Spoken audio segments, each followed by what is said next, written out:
Alors, je vais consacrer cette nouvelle vidéo à un utilitaire précieux en matière de recherche, à savoir un bouquet numérique. Donc, ça peut paraître tout simple, mais vous allez voir qu'il y a des options de recherche avancées qui nous permettent quand même d'avoir accès à une grande masse de documents. Alors, pour ce bouquet, il est assez connu au niveau de ce bâtiment, ça s'appelle EM Premium. Et donc on va voir ensemble comment faire de bonnes recherches à partir de cet outil qui est issu du groupe Elsevier, toujours, les éditions Elsevier Masson, les cahiers de l'infirmière, etc. C'est un éditeur très connu, Masson, en France, et donc qui appartient au groupe Elsevier, qui est le premier éditeur scientifique mondial. Alors, il y aura une autre vidéo consacrée à d'autres outils Elsevier, je pense notamment à Science Direct. Il y en a d'autres qui sont plus ou moins connus en matière documentaire, je pense à Scopus, et un des tout petits, j'allais dire le petit dernier de la famille, ça s'appelle Clinical Key Nursing, qui pourra aussi être éventuellement vu dans une capsule prochainement. Alors j'arrive sur le site EM Premium, EM-Premium. Par défaut, au niveau des PC de ce bâtiment et même du CHU, les adresses IP vont être reconnues, donc on a bien un accès en plein texte en local. Ça, c'est une précision importante. De chez vous, vous n'aurez pas ces options de PDF qu'on va voir juste après. Là, il a reconnu les adresses IP et donc il nous met bien le récapitulatif des revues que vous avez ici, une dizaine de titres. Alors, quand on arrive sur cette page d'accueil, on a plusieurs façons de faire de la recherche. Soit on va consulter directement une revue, alors peu importe, je vais faire la revue de l'infirmière par exemple. Donc là ça va être juste pour vous montrer un petit peu comment ça s'organise. Soit je remonte dans le temps, je vais prendre les archives, soit je vais sur le dernier numéro en ligne. Bon, ce sera la même chose à chaque fois de toute façon, sachant que le dernier numéro en ligne il s'affiche aussi là. Donc j'en prends un titre au hasard, on va prendre mars 2022. Voilà, j'ai envie de feuilleter cette revue de mars 2022. Et bien vous voyez, j'ai bien le récapitulatif de tous les articles.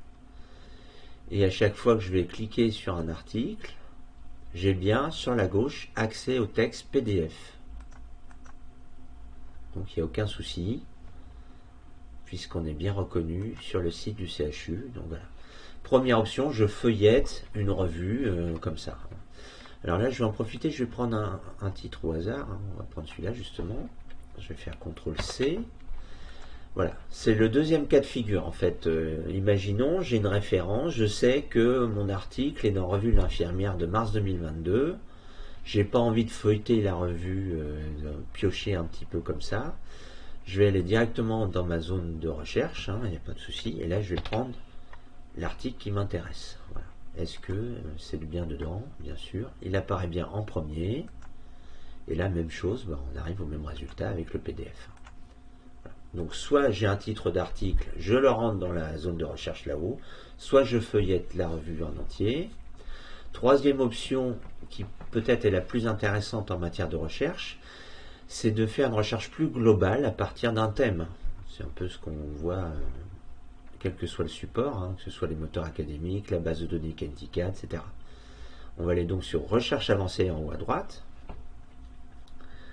Et là, là il m'a gardé le titre, mais je vais l'enlever. Je vais faire une toute autre recherche. Dans la zone quoi, évidemment, c'est là qu'on va rentrer nos mots-clés. Je vais reprendre un exemple typique, par exemple pour l'école de Cannes, résistance au changement.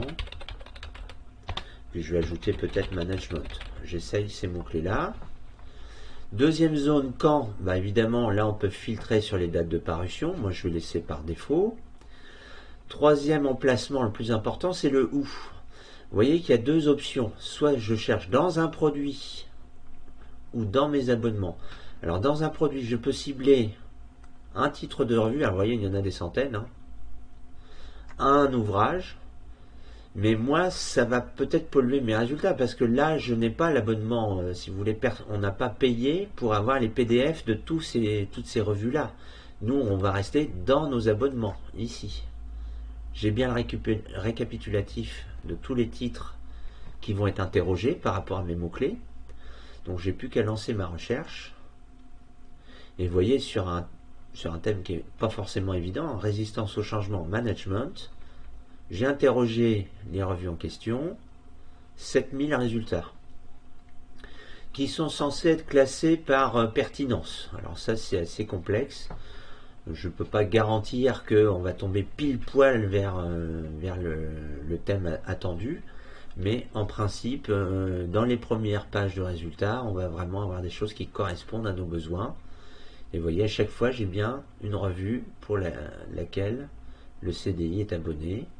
Donc je suis sûr d'avoir le plein texte, le PDF. On va prendre la première. Voilà, et à chaque fois, j'ai bien mon PDF à gauche. Et donc, vous voyez, accompagnement au changement, management. J'ai bien mon terme management, et puis il ne m'a pas mis résistance au changement, il m'a pris accompagnement au changement. Vous voyez, il y a parfois des petites subtilités. Alors il se peut que le terme résistance au changement soit dans le corps de texte. Je ne vais pas forcément l'interroger là, mais en principe, l'article me paraît pertinent, accompagnement au changement. Alors là, je suis dans les cliniques privées. J'aurais peut-être pu effectivement rajouter, dans ma recherche avancée, j'aurais peut-être pu rajouter hôpital, par exemple, en ciblant plus l'hôpital public. Donc si je rajoute hôpital, vous voyez, paradoxalement, il me rajoute des résultats, parce que on ne sait, il y a quelque chose d'un peu complexe, et on se demande si il ne va pas parfois interroger des choses en plus. Donc il y a peut-être une pollution documentaire. Là, il faudra voir un petit peu comment ça se passe au niveau des résultats. Donc, de toute façon, quoi qu'il en soit, on arrive toujours à notre même problématique, c'est ce choix des mots-clés. Donc soyez bien précis, bien pointu. On peut aussi, vous voyez, on peut parfois dire cette expression exacte. Si je fais résistance au changement, je coche ici expression exacte, je ne vais pas encore avoir les mêmes résultats. 48, mais au moins là, c'est très précis. Je sais que je vais l'avoir. Normalement, j'ai bien résistance au changement. Alors, on va essayer d'aller voir. Je l'ai vu dans le résumé. Voilà, résistance au changement, je l'ai bien dans le résumé. Donc, même chose, j'aurais très bien pu interroger uniquement les titres, par exemple. Et là, à un moment donné, effectivement, à force de demander des choses très pointues, il ne va plus me trouver grand-chose. Vous voyez, j'ai 0. Donc il faut un petit peu jongler comme ça. Je vais enlever l'expression exacte. J'en ai 88. Voilà. Voilà pour cet outil EM Premium, le bouquet numérique offert par l'IFSI, qui correspond donc à tous les titres indiqués. Voilà ce qu'on pouvait dire là-dessus.